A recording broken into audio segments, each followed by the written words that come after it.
Hey everyone! Welcome back to Real Money Mindset Hub. In today's video, we're going to talk about something that could totally change your financial life.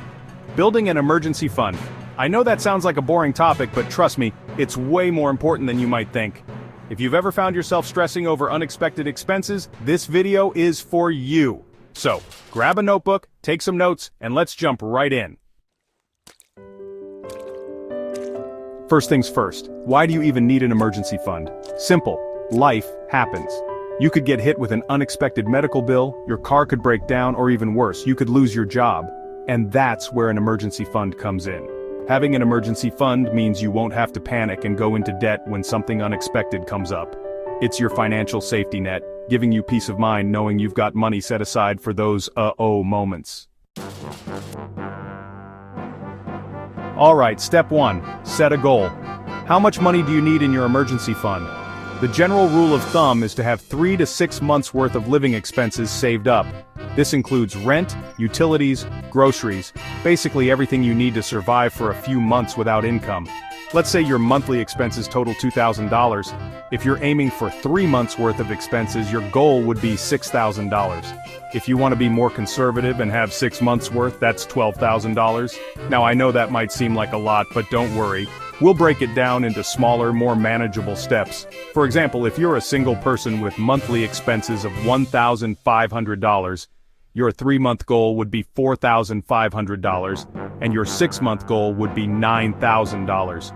If you're a family of 4 with monthly expenses of $3,500, your 3-month goal would be $10,500, and your 6-month goal would be $21,000. Remember, the key is to set a realistic goal based on your specific situation. Start small and build up over time. With a clear goal in mind, you'll be better prepared to handle any financial emergencies that come your way. Step 2, make a plan and start small. You don't have to save $6,000 or $12,000 overnight. Start by saving a small amount each month, even if it's $50, $100, or whatever you can afford. The key is to start. Let's say you aim to save $100 per month. That's $1,200 a year. It's a start, and once you're in the habit of saving, you'll find ways to save even more. Saving $100 may not get you to your $6,000 goal right away, but if you're consistent and stick to it, you'll be amazed at how quickly that money adds up. Budgeting is crucial. Track your expenses to see where your money is going. Use budgeting tools and apps like Mint, YNAB, or Pocket Guard to help you stay on track. These tools can help you monitor your spending, set savings goals, and make adjustments as needed. Step 3. Automate your savings. One of the easiest ways to make sure you're saving is to have it happen automatically. Set up an automatic transfer from your checking account to a separate savings account every time you get paid. Most banks allow you to set up these transfers, so it's almost like you're paying yourself first. You won't have to think about it, and the money will just build up over time. Plus, you'll be less tempted to spend it. Even if it's just $50 or $100 a month, automating it makes it much easier and helps you stay consistent. Step 4. Cut unnecessary expenses. Now I'm not saying you need to stop having fun, but it's time to look at your spending habits. Maybe you're paying for subscriptions you don't use or eating out more than you should. Take a look at things you can temporarily cut back on. For example, you could cancel unused subscriptions, cook more meals at home, or take public transport instead of driving. You can also negotiate your bills. Call your service providers and ask for a better rate or find cheaper alternatives. Take advantage of discounts and coupons. Shop during sales to get the best deals. Real-life examples show this works, like Jane, who saved $200 a month by cutting cable and using streaming services. It's all about finding ways to free up money to build your emergency fund faster. You'll be surprised at how much money you can save when you take a closer look at your spending. Step 5. Keep your emergency fund separate. Once you start building your emergency fund, it's important to keep it in a separate account, separate from your regular spending money. This will prevent you from dipping into it for non-emergencies. Open a high-yield savings account or a money market account that earns a little interest on your balance. It's easier to resist the urge to spend the money if it's not sitting right next to your checking account. Step 6. Track your progress and celebrate small wins. Building an emergency fund is a marathon, not a sprint, so it's important to track your progress and celebrate each milestone.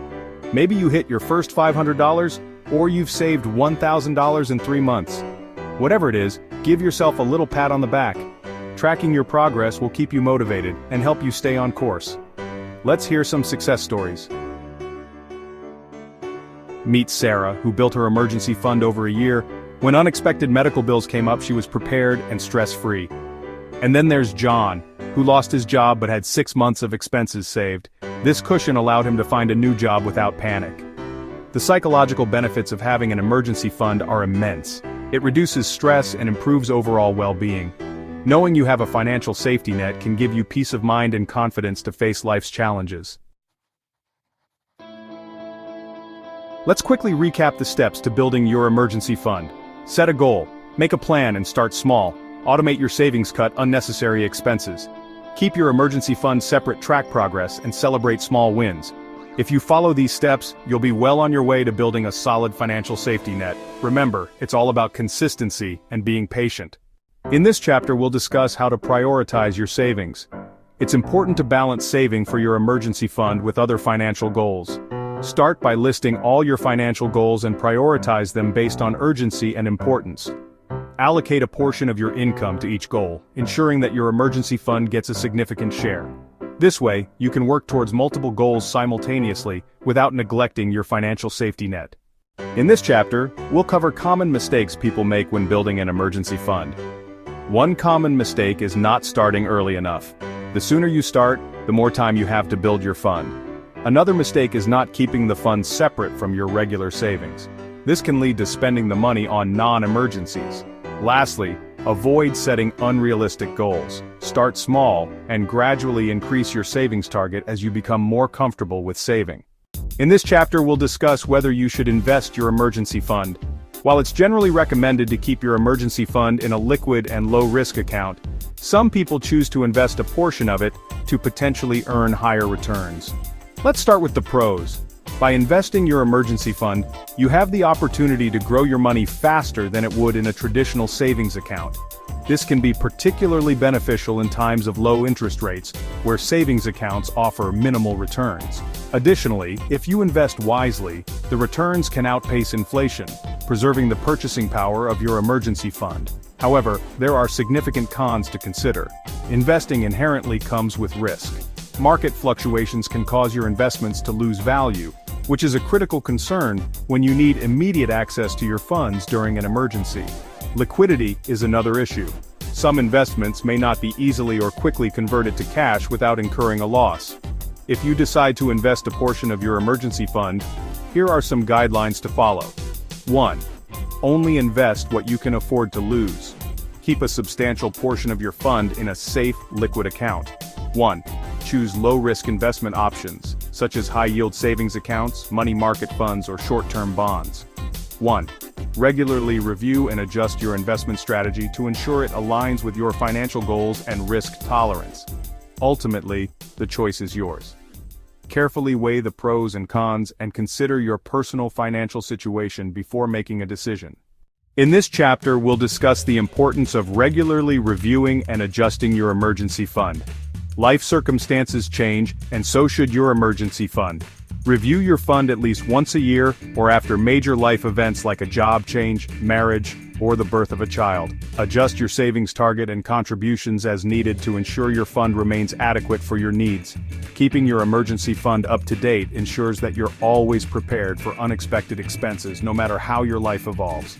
By regularly assessing your financial situation and making necessary adjustments, you can maintain peace of mind and financial stability. Remember, your emergency fund is a dynamic tool that should evolve with you. Stay proactive and keep it aligned with your current circumstances and future goals. In this chapter, we'll discuss how your emergency fund needs may change at different life stages. For example, a single person may need a smaller fund compared to a family with children. We'll provide guidelines for different life stages, including young professionals, families, and retirees, to help you determine the right amount for your emergency fund at each stage of life. For young professionals, starting out with 3 to 6 months' worth of expenses is a good rule of thumb. This cushion can cover unexpected job loss or medical emergencies without derailing your financial goals. As you move into the family stage, your emergency fund should grow to accommodate additional responsibilities. Aim for 6 to 9 months worth of expenses. This ensures that you can handle larger financial shocks, such as a sudden illness or job loss, while still providing for your family. For retirees, the focus shifts slightly. With a fixed income, it's crucial to have a larger emergency fund, around 12 months worth of expenses. This buffer can help cover unexpected health expenses or other emergencies without impacting your retirement savings. Remember, your emergency fund is not a one-size-fits-all solution. Tailoring it to your current life stage ensures you're always prepared for the unexpected. By adjusting your savings goal as your circumstances change, you can maintain financial stability and peace of mind throughout your life. Thanks for watching, everyone. I hope this video helps you start building your emergency fund today. If you found this video helpful, make sure to give it a thumbs up and subscribe for more personal finance tips. Let me know in the comments how much you're aiming to save for your emergency fund and how you plan to reach your goal.